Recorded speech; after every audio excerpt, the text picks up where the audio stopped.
Hey, book lovers, welcome back to Shelf Addiction, the podcast where we dive deep into the pages of thriller and fantasy reads.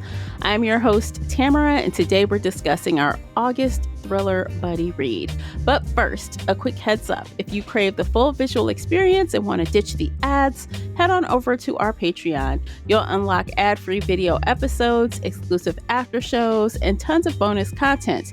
If you prefer audio only, Spreaker listeners, you too have access. After shows and other exclusives are available there too.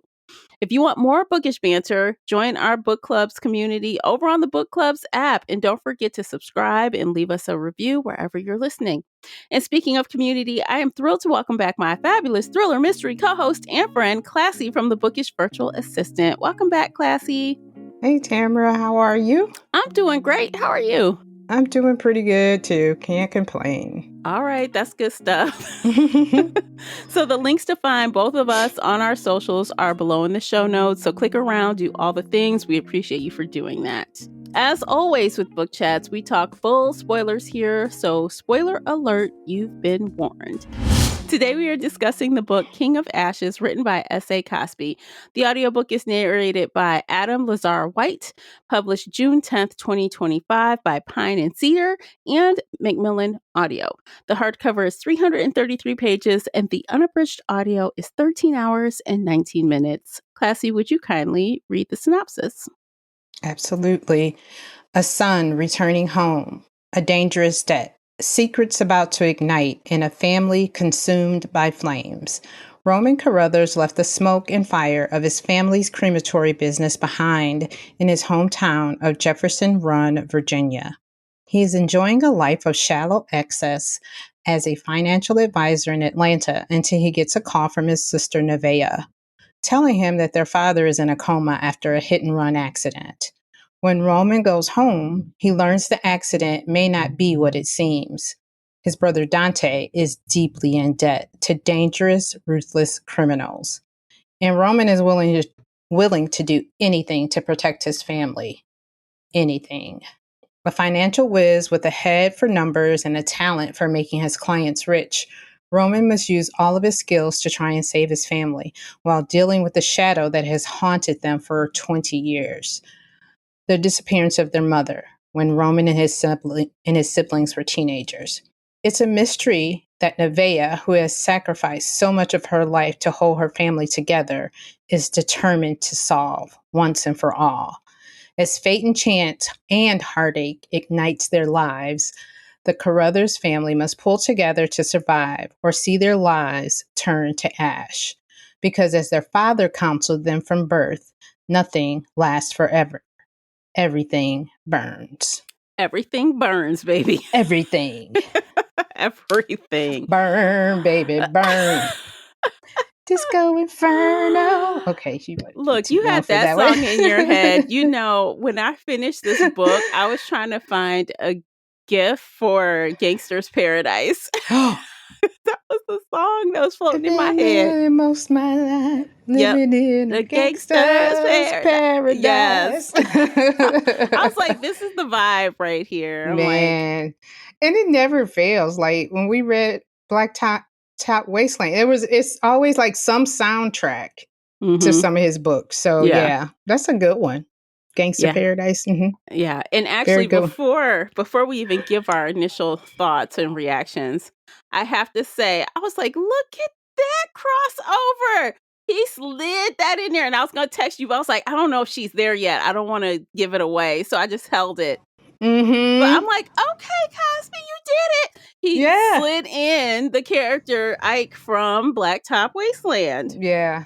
I'm like, no, from Razorblade Tears. You're right. It was Razorblade Tears. Yeah. What was the best friend's name? You know he's talking about the white dude. The white dude is his best. Buddy Lee. Yeah, I was just trying to make sure, like, when you said best friend, I was like, from Blacktop Wasteland, I couldn't remember who that guy was. But yeah, Ike Randolph. Yeah. I was like, oh my God. I said, wait a minute. He's so in here. Clever. He mentioned the son, the and the granddaughter. Yeah. And his best friend. Yeah.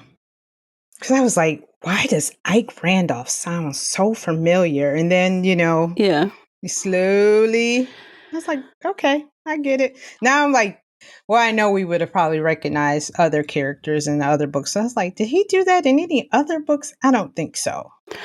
Well, you know what? And I don't even know why I could not remember the right book because I looked at this earlier.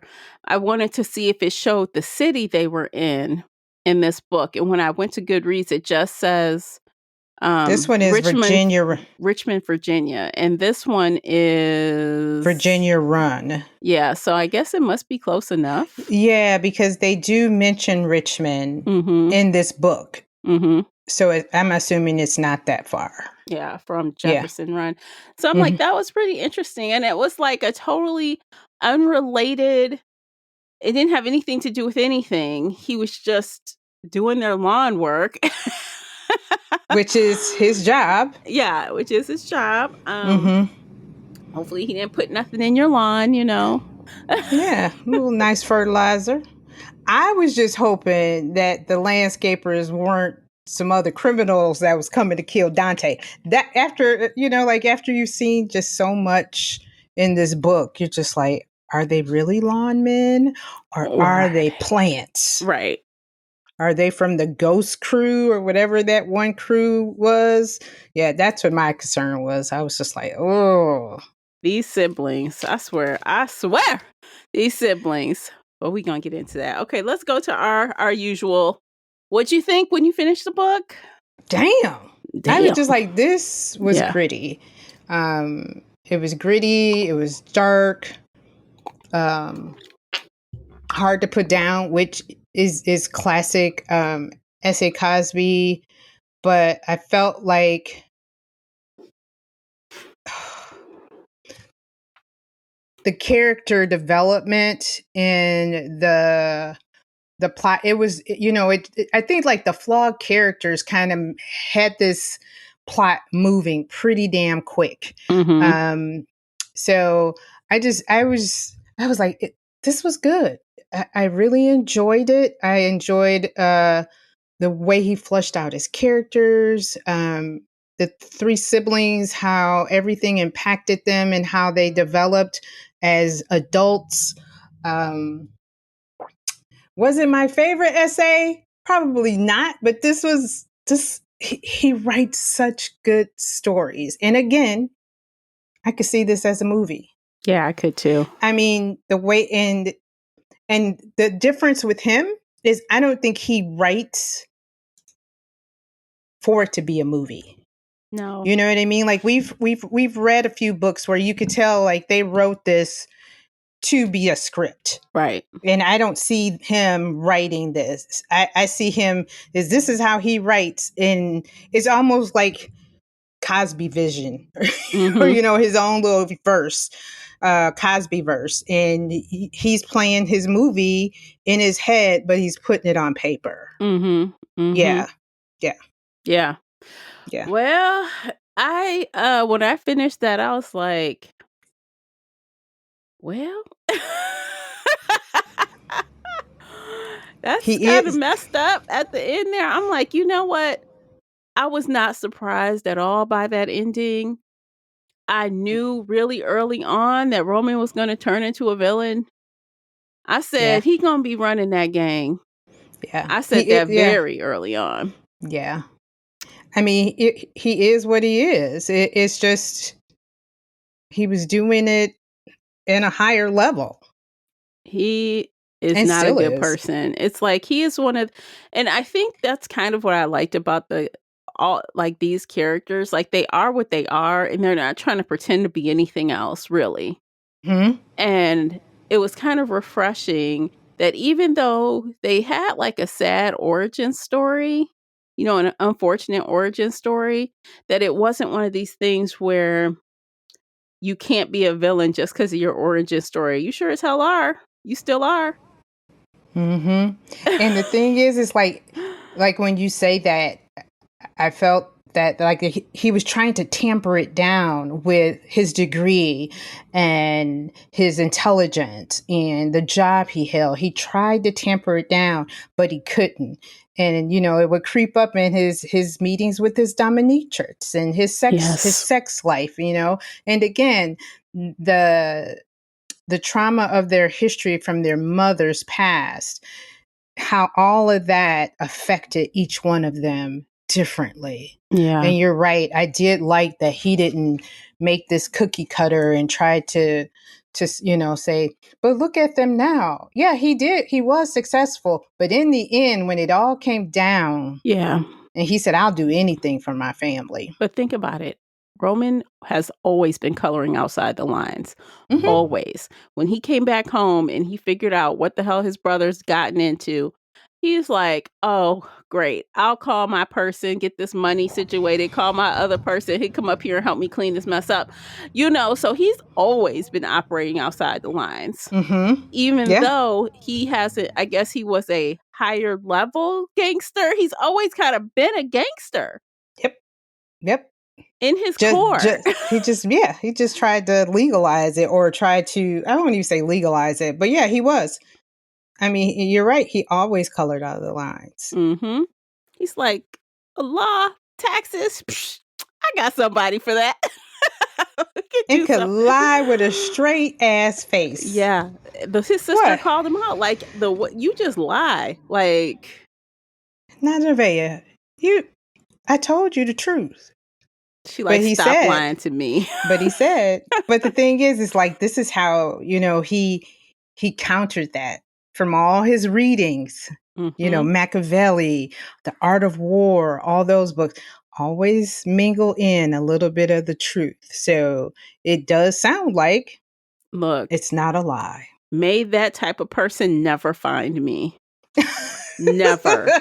Because, I mean, even when he got with Jay, she's calling him out, and he is lying to her face, just straight lying. Again, this fool cannot tell the truth to save his own life. No, it was second nature. Mm-hmm. It was second nature. And I think the other part is, it's like, once you do it, how do you go back?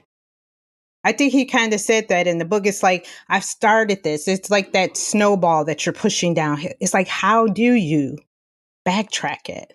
You can't. Not the way he was pushing it. No, you're right. He was record speed. Yeah. And he couldn't. And he had so many balls juggling in the damn air. Mm-hmm. So yeah, he definitely has always been diabolical, just in a different manner. And Torrance said it often. You always thought you just think you smarter than me. And he college boy. He does think he's smarter than him. Oh yeah, he's arrogant. He is, in a way, like he is worse than Torrance. Oh, Torrance. Oh, definitely. Definitely. So the whole time he knew, okay, I'm going to infiltrate. I'm going to turn your people, and then I'm going to get rid of you. I got to cut all the snakeheads off at once. Mm-hmm. And when Art of War, baby. Yes. Strategic. I mean, he was throwing out all those strategic terms. That's how, like when I'm reading this, I'm like, oh shit. Yeah. Crossing the Rubicon. He was quoting Caesar. Yeah, you're right. He was way worse than Torrance. Torrance, they only knew violence. Mm-hmm.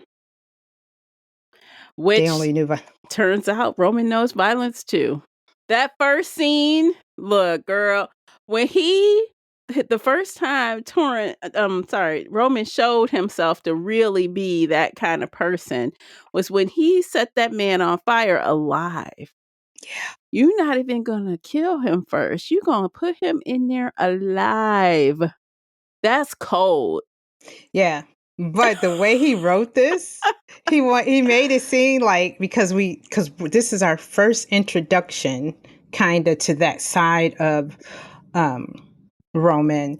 S.A. tried to make it seem like he was afraid to kill. Like, I rather no, I'm not shooting no gun. I'm not going to kill him. No, I'll just, maybe this would be easier.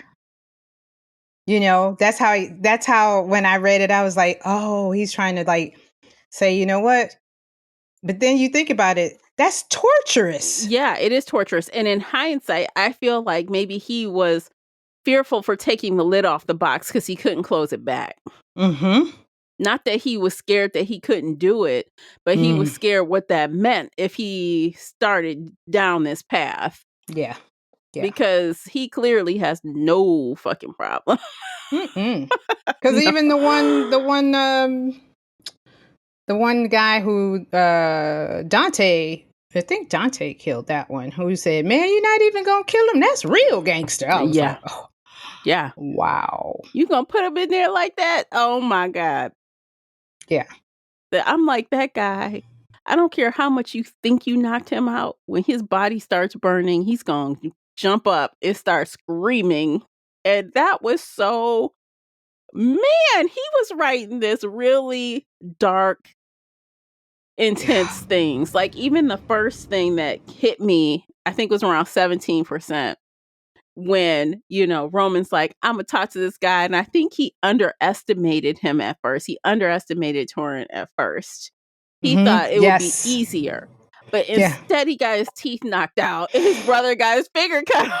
Yeah, he just thought, oh, he's just a little thug. He's just some little gang member. Yeah. You just owed him some money. Money talks. That's what he thought. All I need is a little money. We can get out of this real easy, like.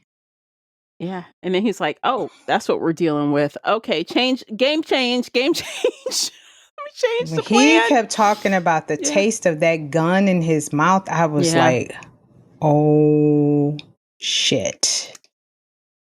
Yeah.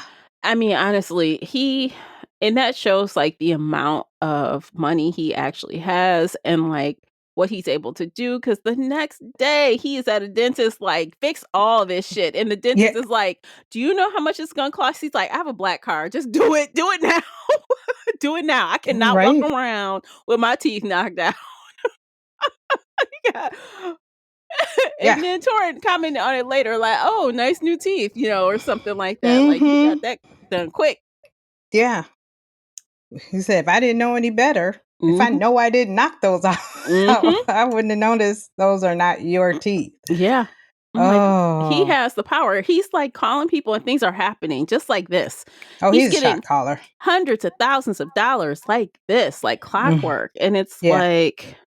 Yeah, and his connections, like he knew a man who could, the shell accounts and call so and so, and she knows where this account is, and Khalil, and he has a man who could do this. He knows a man that could do this and could do that. So he was a gangster thug in his own right. It was just on a different level or in a different tax bracket, different education class, but he was still a thug. Yeah, absolutely.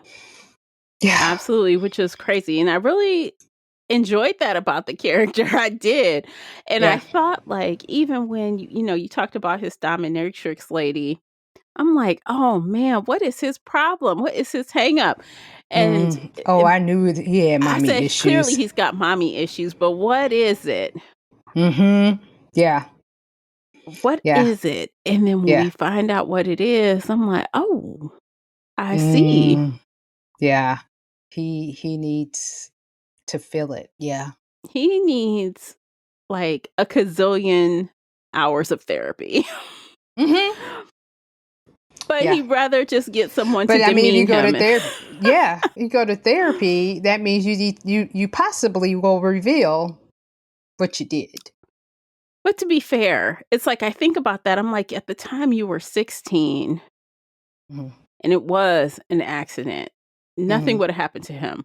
Worst case scenario, if they had like done the right thing and called the police immediately or called 911 or something, nothing would have happened. Right. Worst case scenario, he goes to juvie for a couple years and he's out because he was 16. Yeah. But because they decided, their father decided to cover that up like that, it created a clear divergence of their life, especially for Dante. That tore Dante up. Like, he could not deal. No, he turned into already a drug addict. He was already soft as Dante, not Dante, Roman said. He's always been a soft a gentle kind of, he was a gentle kid. He Yeah. didn't like to kill bugs or a snake or whatever his dad had killed. He was very, I'll just say a gentle kid. So for him to see that, and he's probably a mama's boy. Mm-hmm. He was the baby. And to Mm-hmm. see that Mm-hmm. and then to cover it up, because I know they replay that in their head constantly. Yeah. And that was his escapism is drugs. And I He mean, was this kid constantly, he used everything. he was always high or drunk. Always. That was his baseline. He Yeah, couldn't deal with the things that were going on unless in he his was head. high. Yeah, those demons were. Mm-hmm. Yeah, and now I see why. When Roman gets to town and Dante says, "You're not gonna ask me how I'm doing." Yeah. Oh, okay. At first, I was just like, "Yo, daddy is, your Mm-hmm. daddy's in the hospital, and you're concerned about that." Now I get it, Mm-hmm. because Yeah. he's like, "Dude, what happened back then? This is why I'm like this. You haven't even called to check on me." Mm-hmm. But I think the thing is, it's like they're all trying to deal with their demons, and it's hard because it divides you. Those secrets, that generational trauma. It's like, how do we come together? Because they had to keep that secret away from Nevaeh, and then them two had to kind of keep it together. And I think by separating himself from Dante, that kind of, I think that was his own protection too, Romans. Because he's Yeah. probably like, if I saw my brother in that state, whew, Yeah, and it has been a long time. These are full grown adults. We're not talking about 20-year-olds. These are full on adults, you it's got to know. be what, are they in their 30s maybe? If Maybe anything, Dante 40s? might be in his late 20s, if that, because Okay. obviously Roman's the oldest and he's still young enough that, Yeah. he might And be in they, his 30s. so it's got to be at least 16 years. Mhm. Yeah. At If not, least. or did they say 12 years that the mom had passed? Oh, maybe if it's 12 years, that means that Roman is what, 28 or 29? Yeah. And that means Nevaeh, she's the middle child, and then Dante's the youngest child. And if, like, we're gonna assume there was a couple of years between them when the incident happened, so Yeah. he might be like he might have 5 years on him or something. Yeah. I'm thinking, I don't know why 12 is playing in my head, but I think I've heard like our mother's death was 12 years ago or Yeah. something. But yeah. So So, even then, he's well over 21. He's like in his mm-hmm. mid 20s, and Yeah. and honestly, when Nevaeh got told that, Dante was dead, I don't know how she was shocked. I'm surprised that she wasn't thinking he would be dead by then, how much drugs he was doing, um, who Yeah. he was messing around with in the streets. Like, how would you expect nothing less? Yeah. But it still hurts nonetheless. I know, but she acted like she was genuinely like, "Oh my God, how? Like, what do you mean, how? Do you Yeah. know your own brother? What you mean, how?" Yeah. But you know what? I just from, because I've kind of lived that experience, not with a sibling, but with another relative who I know lived a precarious life. Because you always hope. You always hope. Yes, you know. Yeah. Yes, you know it's a possibility. Um, but you always hope that. I mean, Dante. I think the other thing is that Roman kept saying, "I'm gonna fix this." That's what I played too in my head with her. Like you, I thought that too. Like, girl, he was headed that way, Hmm. but the possibility is that I think the difference in him dying is he was murdered Yes. and he didn't die He of an died overdose. as a result of his lifestyle. He Mm-hmm. was messing around with those thugs already. And honestly, and did you think about this? So Roman basically killed their mother. He basically killed his brother as well. Because when the girl came back, Remember, he had Yeah. that whole ass conversation. Cassidy, yeah. Yes, when Cassidy came back, he had that whole conversation with his boy, and he said, okay, you want me to scare her into leaving, but what do you want if she doesn't leave? Like, let's get this clear. Hmm? And then we have a scene later where he's like apologizing to the girl before he shoves her body into the damn thing. Yeah. So the whole time, poor Dante is thinking that the other gang did this. Yeah. So he's And, off on revenge mission on yeah. Cassidy's behalf. Right. And his brother did it. Mm-hmm.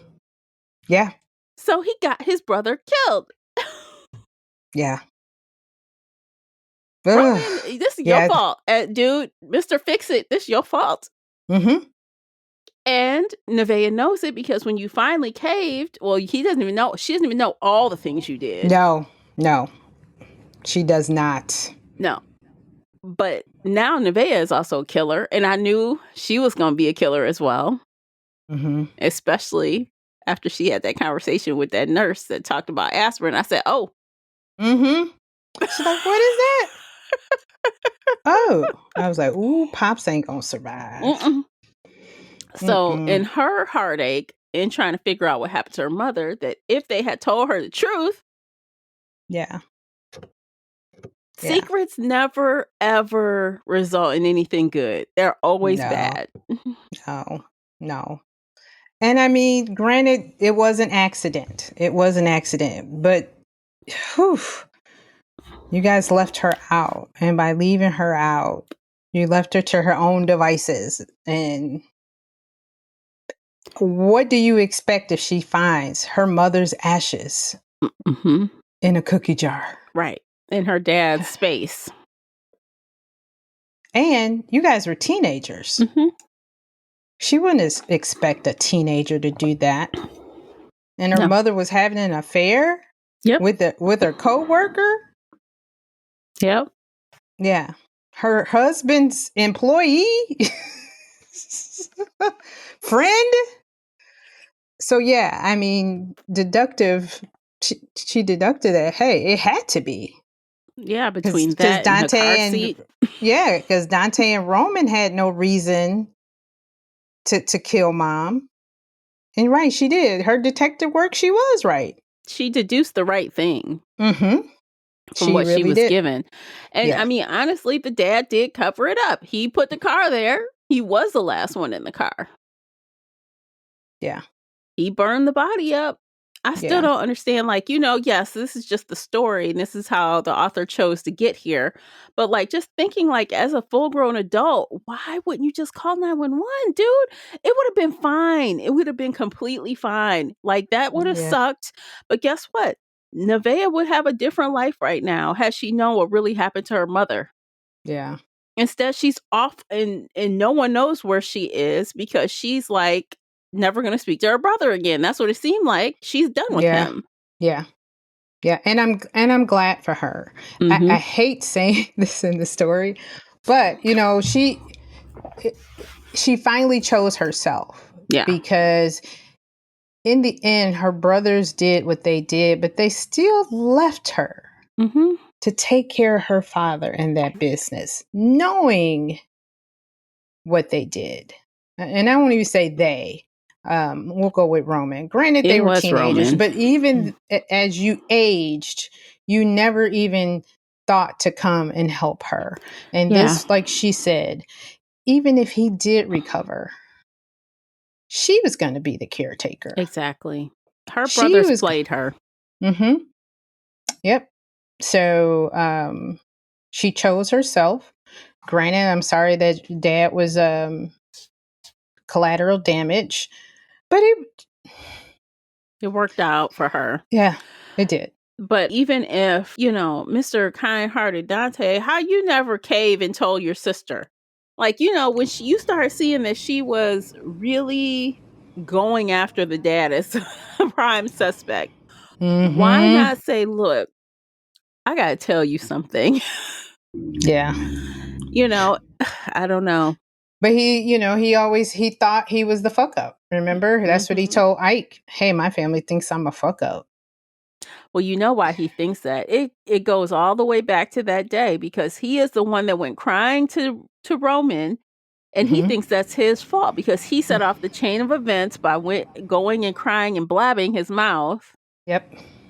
Yeah. So he feels responsible, even though he's not the one that actually pushed her, shoved her. So Right. But he got the ball rolling, and then yeah. then this situation. So Mhm. yeah, he's a drug addict. He's not the most successful of the family. So yeah, he is like the black sheep. He feels, Yeah. that he is, and and Roman had to constantly remind him, no, you sit here. Don't go drink. Don't go out there doing meth or whatever the heck he was doing. Drink from daddy's bottle. Because Yeah. he knew he was afraid Dante was probably going to run his mouth. Yeah. Which later Dante kind of accepts that, well, he might have been right. Yeah. Point taken. Yeah. But that is like this part of the story of the two plots that he put in this story, the two parallel stories of the mom's mystery and Dante and Roman's story. I like how he does, I like how he did that in this story. And how they, came together. But those two parallel stories was just brilliant. He's such a good writer. Yeah, I agree. Yeah. Okay, now's a great time to take a quick break. You guys check out these commercials by listening to those. You are supporting the podcast. And don't forget to check out our merch store over on Dashery. We have new stuff there. So click the link below and check it out. We'll be right back. Welcome back, everyone. So you were talking about like how he merged these two storylines. I think it was great. And I also think it was good that we actually got some flashbacks to the past. That really amped it up because we got to see them as kids going through this. I think that added a whole nother layer of drama to it all. Yeah, another dimension to the characters. Yeah, it really and I saw that when you were saying how Roman always colored outside the lines. You could just see little bits and pieces. Even though Dante was the little crybaby, as they would probably call it in Mama's Boy, Roman was a little. He even mentioned, he whatever year in college he was dating his professor, and it was always those little nuggets of reveal of who he really Dante, is. Roman was, and then to see Nevaeh um, and how close knit they were too, and then how it just slowly began to crumble. Yeah. And it did. That was really sad, honestly. That whole chain of events, it just sent them spiraling. But okay, so to switch notes just a little bit, did you notice that both sets of siblings in this story were two brothers and a sister? Two brothers and a sister. So Torrent and Tranquil and Jealousy. Oh, okay. Roman, Dante, and Nevaeh. I'm like, he's got two same sibling makeups. Yeah. Going on here. And it's like kind of similar in the same way. Both of the brothers up to no good. The sister's like, I'm trying to stay out that shit. What are you guys doing? Yeah. Basically, Boys bad, girls good. Yeah. Wow. I mean, I noticed that, but I didn't think about the dynamics of the characters, of how the girls was like, yeah, I know what my brothers do, but I'm staying out of this. Yeah. Oof. And then, I enjoy too, like Nevaeh, her storyline of losing her mom and looking for love, and losing her mom and then not really having that father figure. So, she had daddy issues. And so she was just accepting any old man. So she wanted, I don't think she thought she deserved a good guy for some reason. Oh yeah, no, not at all. She didn't. Yeah. I think she felt like she deserved crumbs. Yeah, which is what Chauncey gave her, crumbs. Yep. And then I think she finally woke up and was like, you know what? Because I think she said a piece of a man, right? I think that might have been Yeah. Basically kind of what she mentioned. She's like, yeah, I got a piece of a man. But then she realized, you know what? I'm worth so much more than this. Yeah. She's like, yeah, she started looking at him through the rear view mirror, and she's like, that's exactly where he needs to be. And Hmm. I think that was like the turning point for her, for all the men in her life, Yeah. Well, I because mean, I she took think care of a whole bunch of these little suckers. she did. I almost think though, I thought the turning point for her was when he threatened Dante at that after the people got like stabbed by the gang in the Yeah, bar, wasn't that when she saw him in her Yeah, rearview mirror? after that, they got in their Yeah, car and they left. But, yeah, like, when she threatened to tell his business, like, she like, "You know what? You gonna leave me and my brother alone because Imma call your wife and tell her everything. Imma show her yeah. all these text messages." She decided in that moment she was done with him, the way she blew that shit up. She was Mm-hmm. like, "There's" She's like, I'm risking it all. What Yeah. else do I got to She like, "We lose? getting in this car, we leaving. Good day, sir." Kick rocks. Yeah, yeah, yeah. Get little. Like, that was the last straw for her. Like, how dare you sit up here and try to, like, scapegoat my little brother? Yeah, just because they're in this shitty ass town where Yeah, crime is high. yeah. Granted, they were, but how dare you? Mhm. But how dare you? And I knew he was an old dirty cop. I was just like, He I was was just the waiting for that. worst. Yeah, I was just waiting for that to happen with him and Torrin. I was like, you cannot tell me in that little bitty town that this officer does not have some kind of dealings or know something with the biggest gangsters Yeah, around.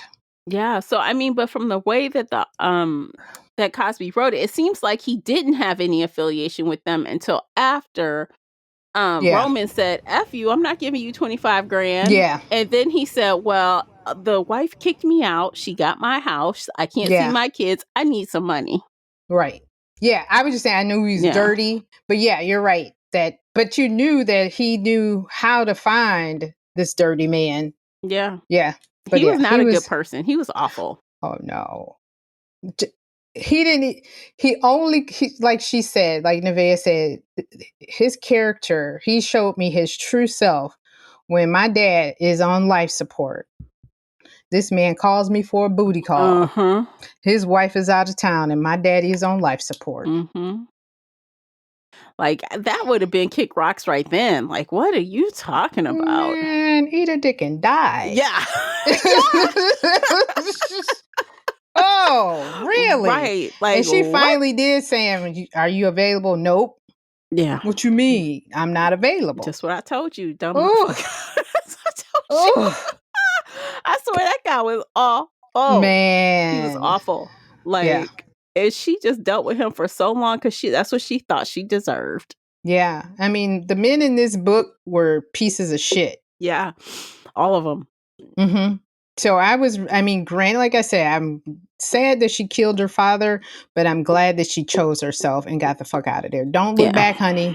Yeah. Let them deal with that. Let Roman deal Yeah. with that. I would have loved to just get like a 6 months later from her point of view.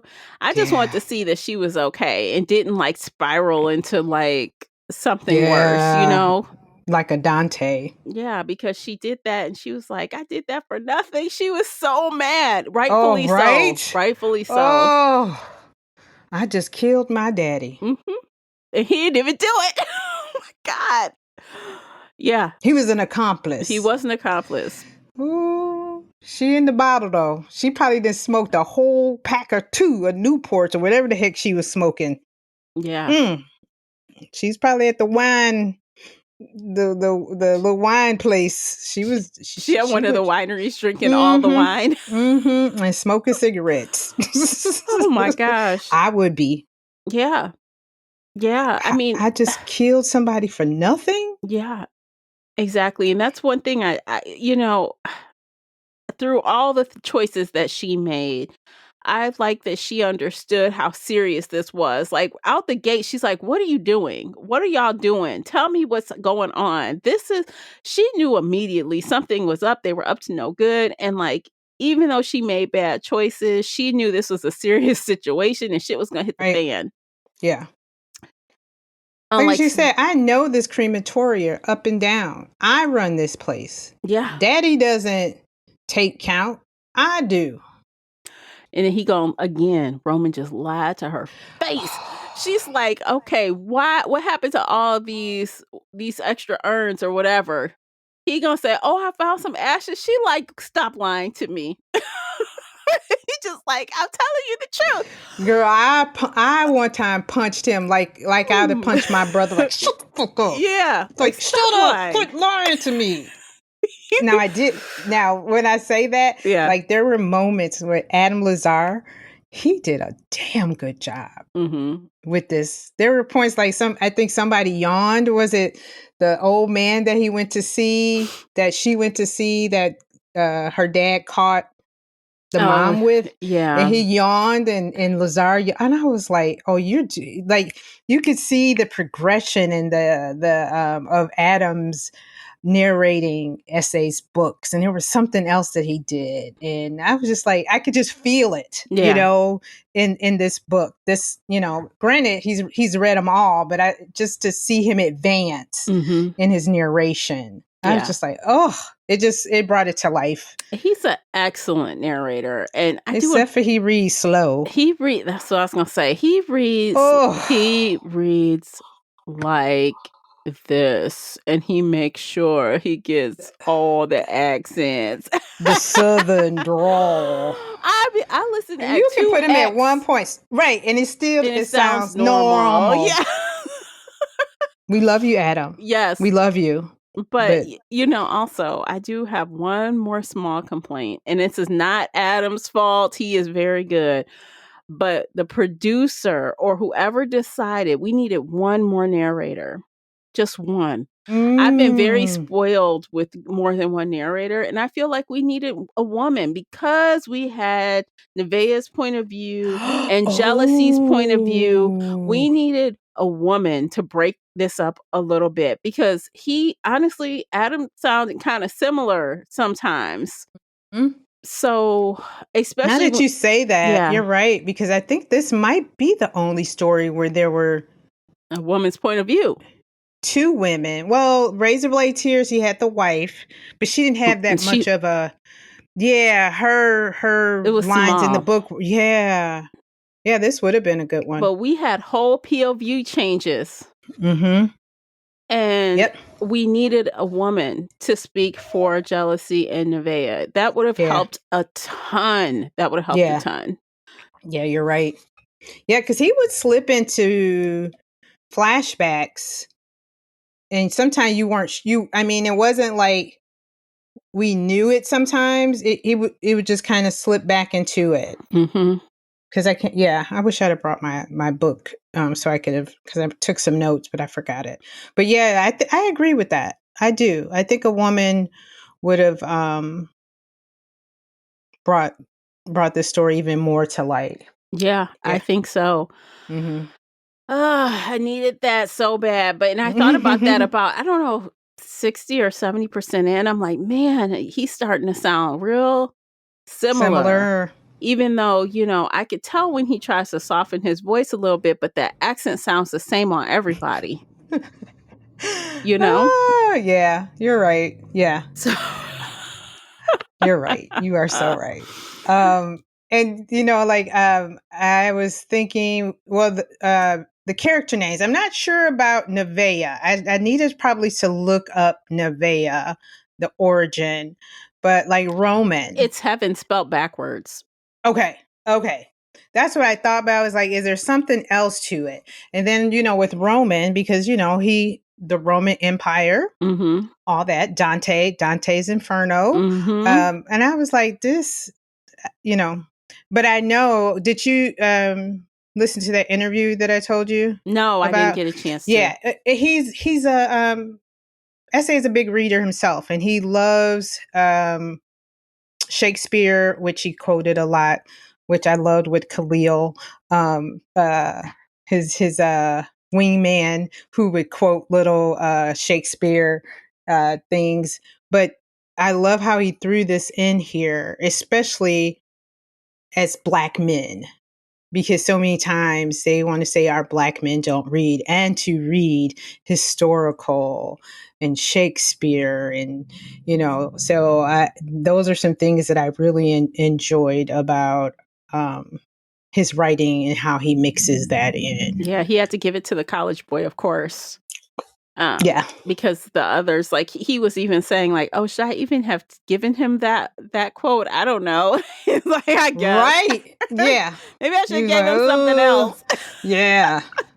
He was like, that might have been a little too It might have much. went over But his head. I don't know." yes. But when he turned, I know I wrote these notes down. So I know when they marketed this book, they tried to say this was kind of like The Godfather meets blah, blah, blah.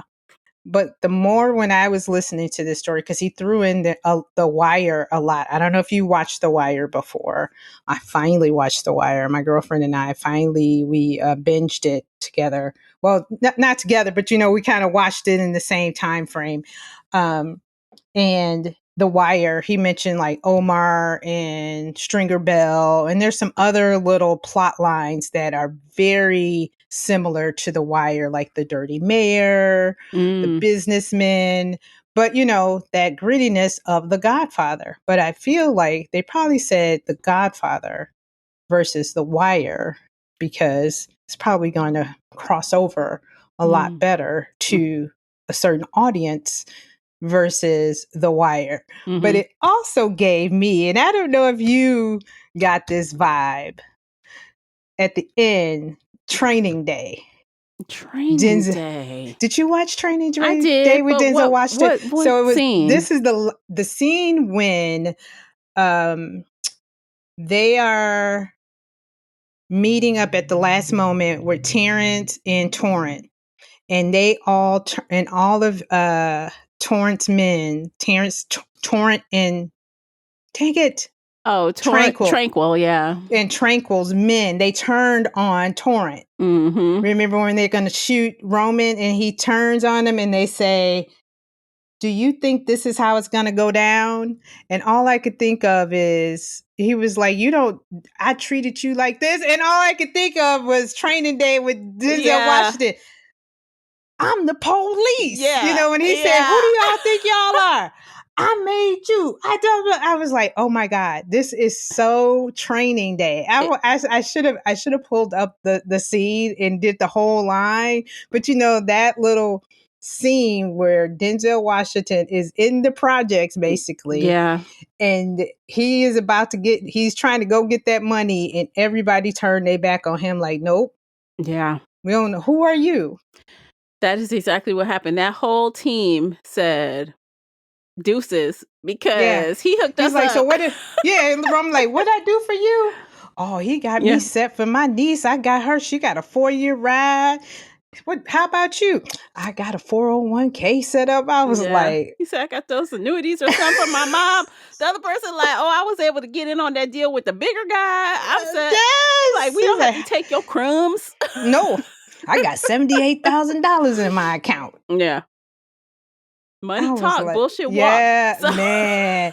But yeah, he I like was it. like, yeah, I was like, he gave me Training Day vibes, The Yes. Wire vibes, and The Godfather. But yeah, but I was like, oh my God, it really, and I think too, the other thing that I really enjoy is because so many times we read white male and female crime thriller authors, and sometimes some of their plots and storylines we don't relate to, you know Mm-hmm. and with essay there's always going to be something Mm-hmm. that we can relate to Yeah. as Black women or as Black people, Yeah.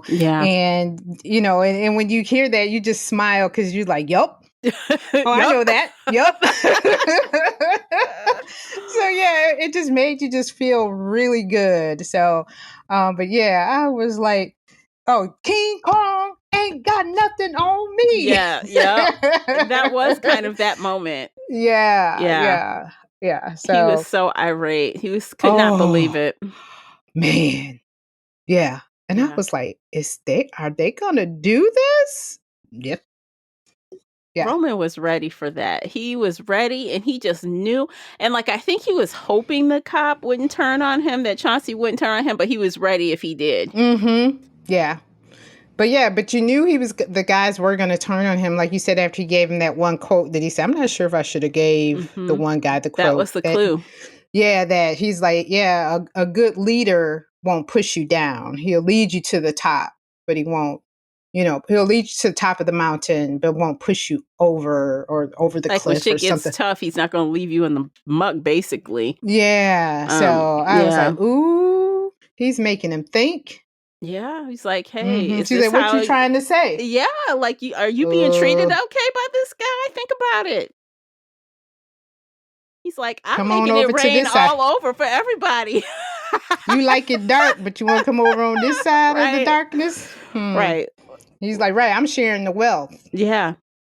I mean, that guy that he was talking to, he broke his finger because he spilled a drink? Yeah, no, I think he laughed or something. Oh, no, that was the other kid that they killed. Yeah, the kid he stabbed in the freaking neck. He killed that kid and that was one of their gripes. They said, how you going to kill somebody for laughing?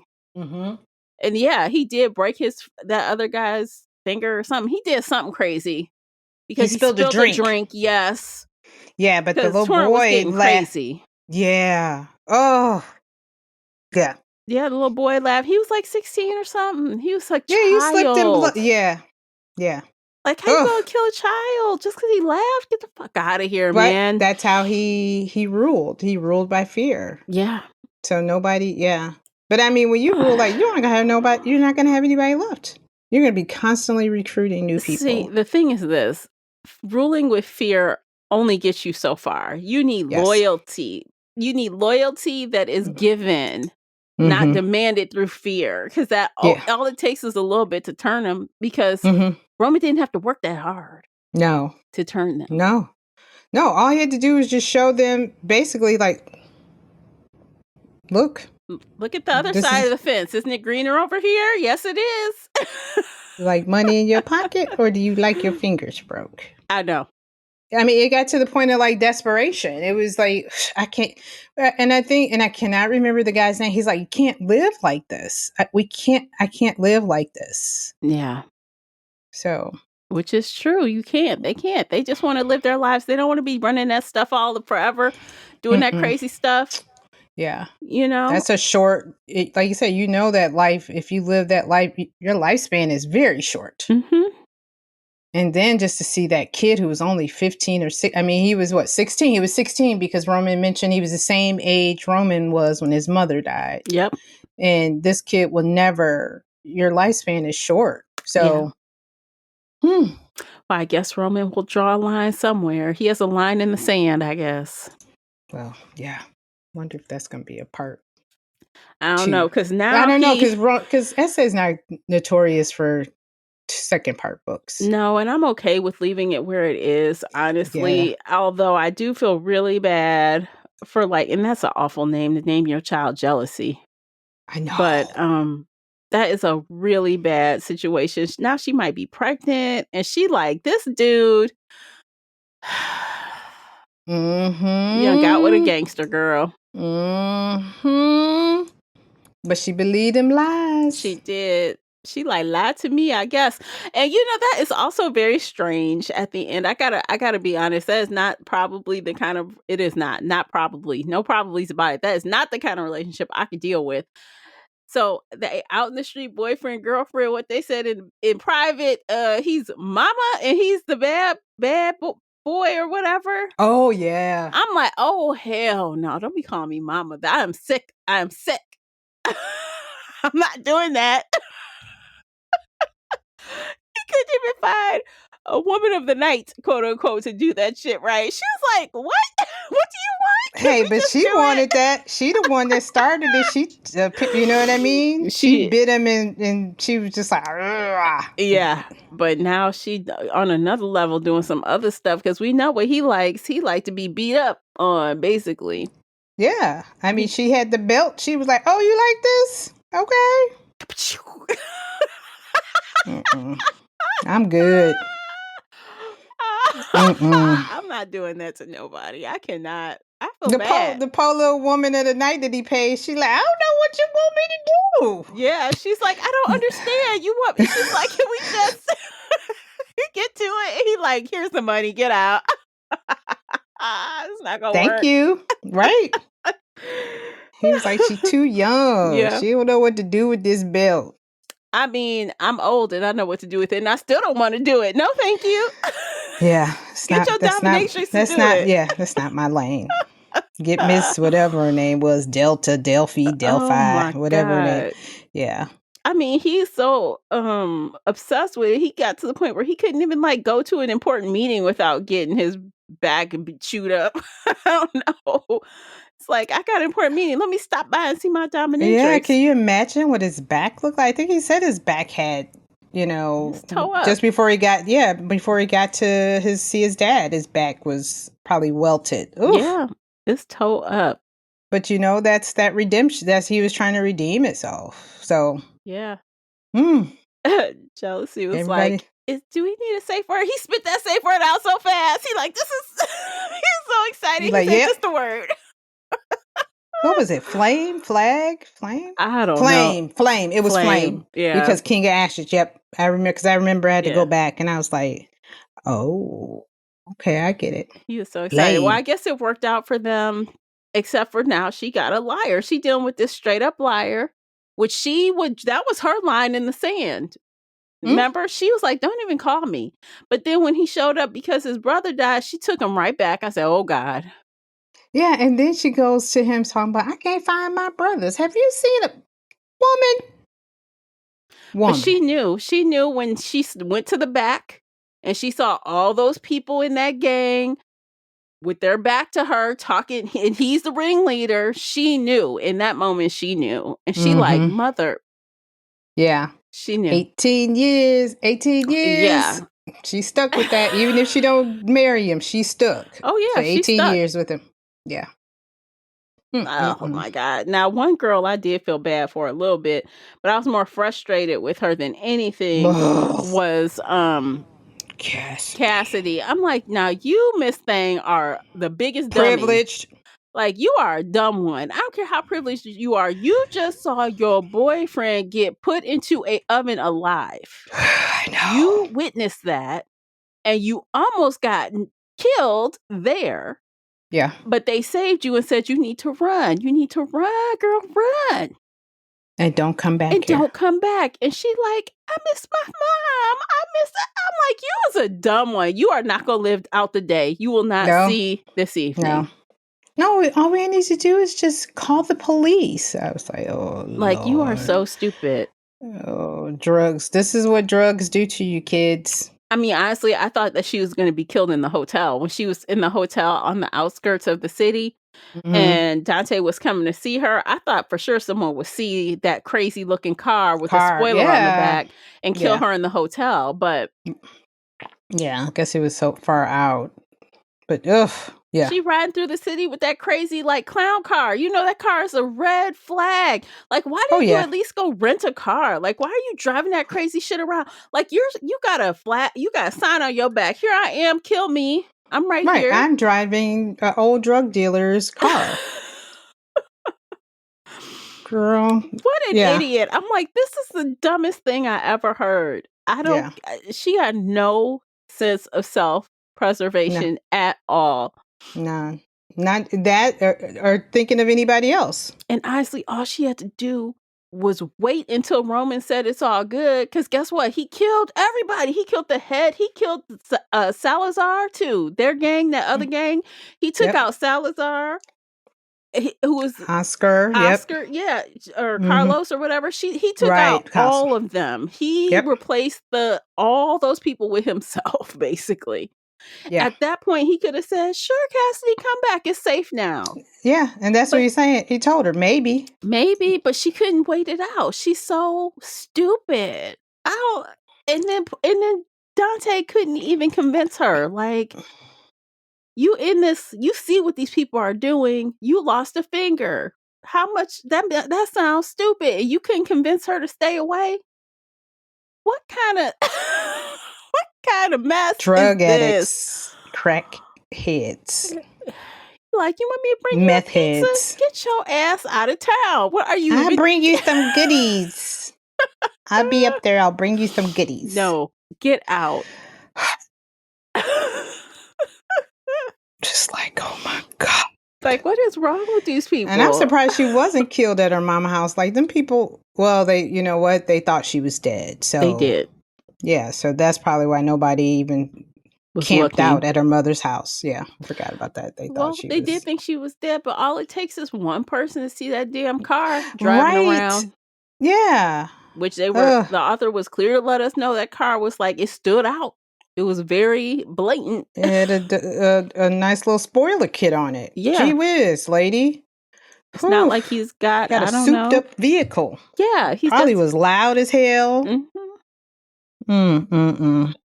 It's one of those cars where you see that car, you know who's there. When you said that, I've seen some, I know some around, you know, you just like, I mean, because they do it for attention. They do certain things to the car. They probably got rims, spoiler. Oh, it had an underbody, the blue, yeah, the had a baby light blue kit underneath. Yep. Yeah. Oh, look at me! I'm in a flashing clown car right now. Come and get me. Making all the noise. Ugh. Yeah, Roman was like, only thing probably her. saved her is it had tinted windows, but I'm assuming. But still, the man is missing. Who's driving his car? Yeah. And the gang, you know, they were looking for him. Torrent was like, where is that MFer? Bring him. Where'd he go? Yeah. I don't know. But these characters were all really interesting. Bad. Yeah. Yeah. I didn't root for anybody, but that didn't stop me from not liking this story. Nobody was likable. You know, and but I still enjoyed it anyway. Oh, yeah, definitely. Yeah. I'm not one of those people that if I didn't like the character, but I was like, none of y'all was likable. I tried to like Nevaeh. Yeah, or relatable. Nevaeh, I felt bad for her. Likable? Yeah. No, she wasn't very likable. No. Not really. No. But it was a damn good story. Yeah, it was. It really was. All right. Shall we rate it? Yes, ma'am. Okay. How about you go first? I gave it a 4. Same. I gave it a 4 as well. Yes. It was very good. Just a couple little things, but it was really good. It was worth the read 100%. I'm glad we did it. It broke up the monotony of the things we were reading before. Yeah. Like night and day, this book was different.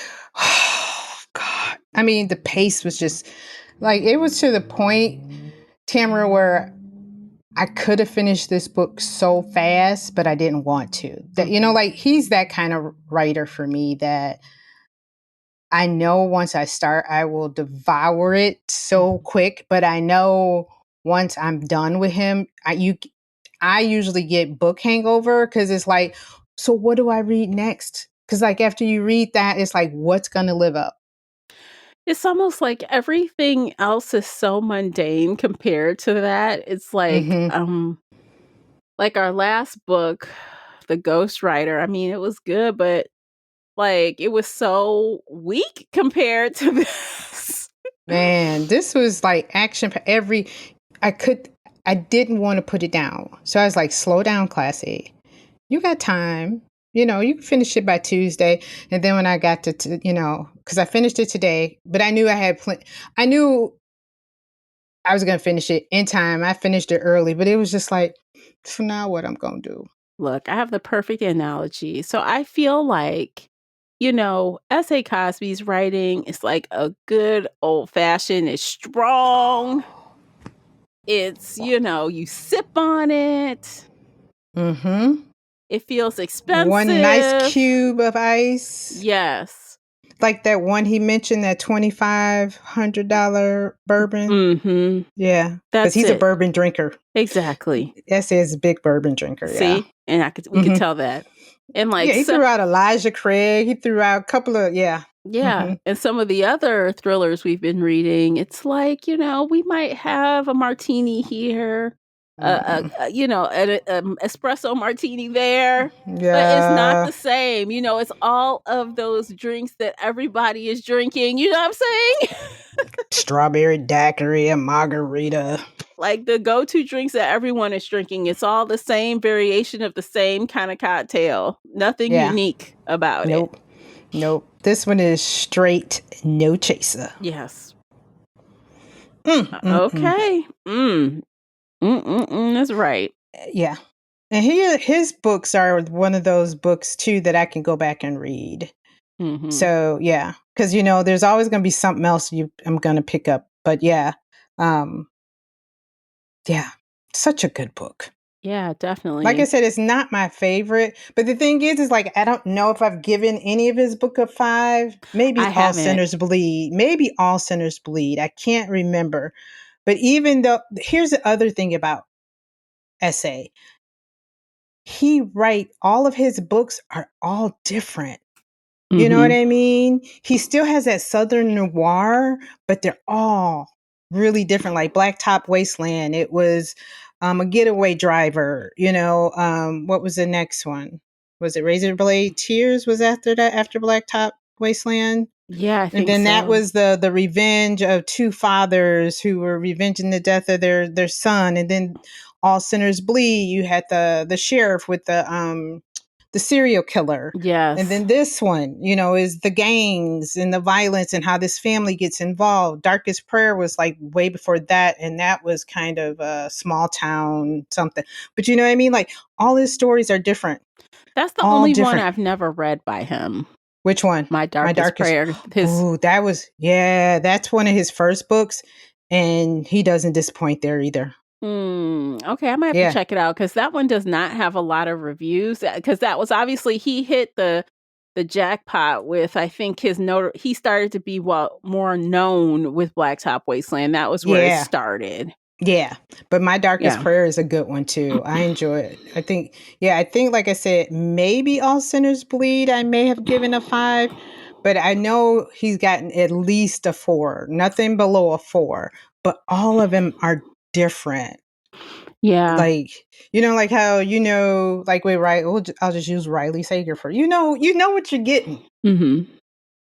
And I know we're going to get grit and Southern noir, but all of the stories are just totally different. And it's like, um, you're a good writer when you could do something totally different in the subject matter. Yeah.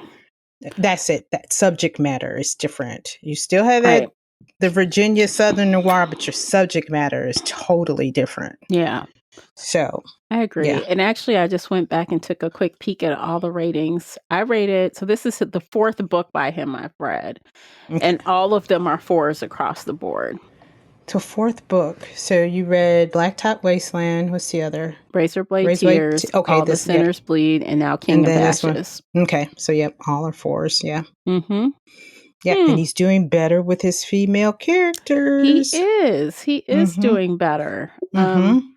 And he does mention that in that interview. I think. I I think feel he like does. that's to our credit. I feel like we helped him with that. Because I Because remember that was when he our biggest. commented. That was yes. Uh-huh. That was our biggest complaint. Yes. And And he did it with the second book. look. That and his gay character, like he was really like kind of homophobic. It felt like with one of his comments or something. But yeah, Then yeah, he came good back interview. on Twitter and said, "Oh, thanks for that."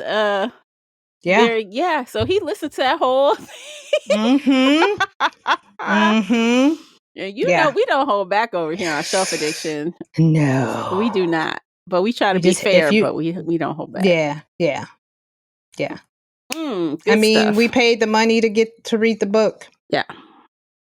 That's I'll never forget J.R. Ward mentioned that at a Polycon, and she's like, if you get a bad review, so be it. The readers pay to read the book. If Yeah. that's how they feel, that's how they feel. But don't let that discourage you as a writer. Keep on Honestly, writing. I think, I stand firm on this. I think unless you have thick skin, authors should not be reading reviews anyway. They're not for them. If you want someone to pat you on the back, that's what your publicist is for. That's what your manager is for. Yep. And your family your marketing and your team. friends and your marketing team. They hype you up. Don't expect, an instant, fan base. That's not how that works. No. But if you got the thick skin, listen if you dare, read if you dare, but otherwise don't look at it. No. And you're going to run across somebody that's not your reader. Yeah. That's not the one who's going to, they're not going to auto buy your stuff. So it's true. And no matter how hard you try, and us as just humans in general, we have to know we're not for everybody, period. Exactly. Otherwise, we'd all have a million friends and we'd all like each other. We're not for everyone. Nope, not at all. That's the lesson to be taken from that. Okay, so up next, we're going to read Listen for the Lie by Amy Tintera. I have not read her before. I haven't either.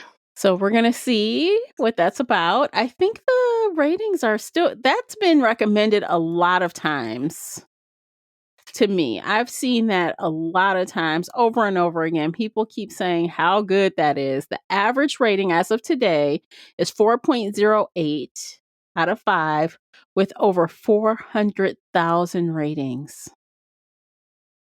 Wow. Yeah, that's a lot. That is a lot. They won the Goodreads Choice Award for they were a nominee for Favorite Mystery Thriller of 24 and Favorite Audiobook of 24. Oh, that's good to know. Yeah. So I'm very excited for that one. I know it's going to be way different than what we just finished, but I'm okay with it. Yeah. Just shake it off a little bit. Yeah, I almost feel like this is a good palate cleanser. Like, he's a palate cleanser because he's so different from the other stuff. Mm-hmm. Yeah. Mm-hmm. Yeah, okay. Oh, if you have Kindle Unlimited, it's free. So nice. Maybe you should tell our book club people if they have Kindle Unlimited. But we do audio. But I do have Kindle Unlimited in case I want to read and listen. Yes. Take notes. So, yeah. Awesome. Okay, so I guess we are done for today. That was really fun. I'm so glad we did that one. Yes. Yeah. Somebody nominated this one, right? Who did? Someone in our group nominated this book, Trinette did from our book club / she's a Patreon member, longtime supporter of the podcast. We love her. She's great. She recommended this and we took her up on it. Yay. Thanks, Trinette. Yes, thank you, Trinette. Good suggestion. I love that. Another reason why you should join on Patreon or join us on the book club's group, because we might take suggestions from you guys. So yeah. All right, so that's it for today. Thanks for listening to this entire episode. We appreciate you for doing that, and we'll catch you in the next one. Take care of yourselves. Bye, guys.